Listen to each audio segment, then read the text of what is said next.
Steve Ferrin was a state representative who had a brother who passed away from HIV.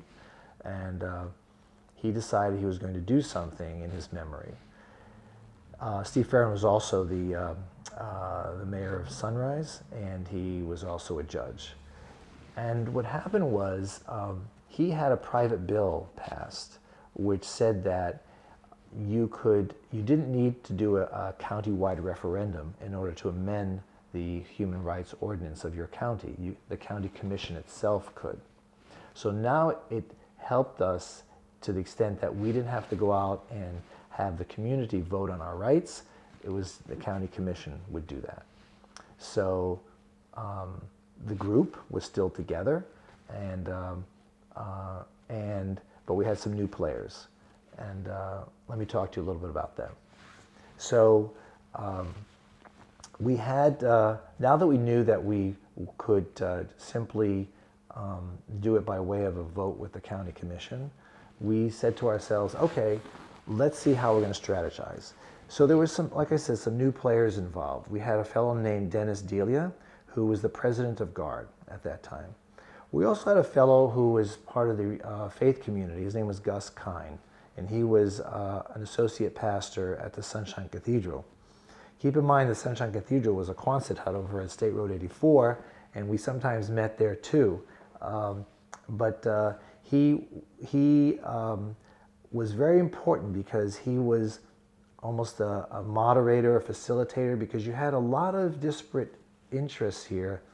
You say, well, why were we fighting then? I mean, we should have all been on the same side. Well, we kind of all were on the same side, but you had Dean Trantalis, who now was much more engaged and was much more interested in pursuing this through the system, whereby we would go to the county commissioners, we would lobby the county commissioners, and we made our attempt to do so through the process, okay? Dennis Delia was a firebrand, okay? He was a radical, and God bless him, you know, and he wanted things to move more quickly than they were. But we at times, I mean, we knew that we liked each other, but we always had different styles. I mean, look at me. I'm a lawyer, and I'm not a raging radical, at least outwardly. But so I decided it was important that we always talk to each other. And finally, there came a moment where we needed to diffuse tensions. So we had a bar back then named Cathode Ray, and I said to Gus, Gus, we need to have a meeting. So I met with Gus and Dennis at Cathode Ray, and we talked it out. I remember it was in the afternoon, the bar was kind of empty, and it was a Sunday, I believe, and we talked it through. It was his need to get it done faster. He thought because I was trying to work through the system that I was selling our community out, when I was trying to explain to him that this is a legal process and it has to go through a certain legal path in order to be successful. And through that endeavor, we really weren't seeing eye to eye. This was like at the end of 1994, we're talking about now. By the way, it was me and Alan Turrell who were sort of spearheading this effort, okay? Keep in mind, again, Alan was an attorney, and he also used to be an assistant attorney at the county. So he kind of knew the ins and outs of how to get things done. So he was a tremendous resource. So Alan and I tried to shepherd this, okay, in our own way. And so we decided, how are we going to best go about doing this? It so happens that the county was also convening its Charter Review Commission, or Charter Review Board. So there was a discussion about trying to take a dual path. One, let's see if we can add it to the charter, which is like the Constitution, or let's see if we just can do it at the commission level where it's just an ordinance. The problem with doing it as an ordinance is that while it was passed in that year, any future commission could change it easily, okay? And with the charter, it couldn't be changed for once every 10 or 20 years. It was like embedded in the Constitution, so we thought we'd have. So we'd go around to these different public hearings on the charter, and seeing how we could make our pitch to try to get it added to the charter. We were facing opposition from the religious community, and so we did get pushback. It was at this time that Alan and I said, we need to include women into this effort. And I said, well, who do we include? So he said, well, I know that there's a woman who Commissioner Sue Gunsberger had just appointed to the Human Rights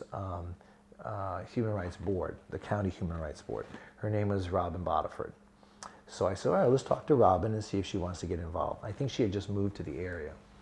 And so we talked to Robin, and that's where Robin came in, and she started to get involved. So Robin and I would go to some of these charter review, public outreach meetings that were held throughout the county. And at the same time, we were talking with county commissioners directly. There was a commissioner named Scott Cowan, who was really our mentor through this process. He was great in trying to help us through this. He's the one that originally suggested going to the charter review process as well as through the county commission. And so I met personally with most of the county commissioners, sometimes with Robin, sometimes without, and sometimes with Alan and sometimes not. But it was definitely two things. We were talking about doing it through the legal process, and then we had people like Dennis who was involved in getting the community, our own community, all energized to make sure that we're going to be there when the time comes to vote on this. The county commissioners gave us very mixed reactions. Okay, keep in mind it was still kind of a dicey issue back then. There wasn't a whole lot of universal sympathy for who we are as human beings. In 1994, we had just witnessed the debacle over Don't Ask, Don't Tell, where President Clinton signed in gays in the military, and then it was reversed by Congress, so then we ended up with Don't Ask, Don't Tell. So there wasn't universal acceptance of us, and there were certain commissioners especially who were completely unwilling to give us equal rights. We'll get to that in a moment. But so towards the end of 1994, still a lot of tension. There's a fellow named Rob Hancock who also got involved in this effort to try to move this issue along. Then there was the famous meeting at the Broward Public Library with all the factions together, and it was in January of 1995. And I said to Alan, we need this meeting. And Alan said, no, we don't need this meeting. It's just going to create more tension. And I said, Alan, we need to talk to each other. We can't be on opposite sides of this. We need to make sure that the outside community thinks we speak with one voice. And he was dead set against it because he didn't like the people like Dennis, Delia. He didn't like the loud mouths, so to speak, and I said, we really need to talk to each other. So anyway, I reserved the room in the library. I think it was either the 4th or the 5th floor, wherever their conference room is, and we met. There were about 20 people sitting at the table. A lot of tension, you could feel it. It was really something. And after about 2 hours, we all came to the conclusion that we need to move forward. Dennis didn't think we were moving fast enough. That was his big problem. We needed to move faster, before we lose the opportunity. And I said to him, Dennis, we are moving as fast as we can. And this was January of '95. So the county doesn't move very quickly. By the time we got onto their agenda and all that, well, as God would have it, we ended up on the June agenda. What is June? Gay Pride Month. Coincidence, right? By that time, we had kind of eschewed the whole charter commission thing because to change the charter would have been a more difficult thing. Plus, we were looking to piggyback on a couple of other amendments to the Human Rights Ordinance. I can't remember exactly what the other one was. I think it might have been a familial status. I don't exactly remember, but I think that's what it was.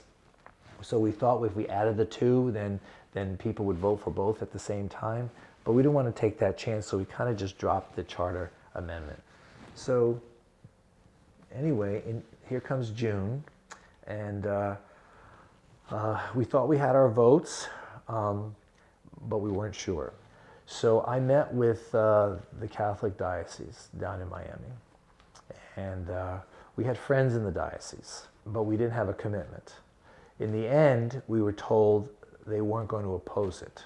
They just weren't going to, and they wouldn't come out against it. They just weren't going to oppose it. So it was a really telling moment, because during the county commission debate and the public hearing, I'm sitting there and some guy says, "Is this you?" And it was on my stationery where I requested the archdiocese not to oppose it. And I said, "Yeah, this is me." And he says, "Okay, we're not going to oppose this today." So I thought, oh my God, this was like great. I even have goosebumps talking about it. Anyway, so we had a couple of things that almost torpedoed the vote. And Alan, forgive me, but I have to put this on the record. Alan came to me a week before the vote, and he said, "Dean, he sat me down, he called me over to his house, and I went over there, and he said, I just want you to know that several months ago I was arrested for public sex. And it hasn't come out in the newspaper, and it hasn't been adjudicated yet, but I just want you to know that it's about to." And this is a week before this vote was supposed to happen. And I said, "Alan, first of all, thank you for letting me know, but I cannot believe you did this. This just feeds right into the stereotype of what people think about us." So he was arrested for attempting to have sex in a public place in Dania Beach, and I guess he was caught by an undercover cop or whatever, and so like I was just like, oh my God, months and months of all this, and then this happened. Well, as it turned out, our friends at the newspaper, whoever they were, chose not to put that in the paper until after the vote. So we were lucky. But that's a little footnote in our history. The second one was the continued intransigence of the radical element within our community that was unwilling to concede to the delays, and was actually openly expressing rebuke of our efforts. And I thought, well, this isn't getting us anywhere.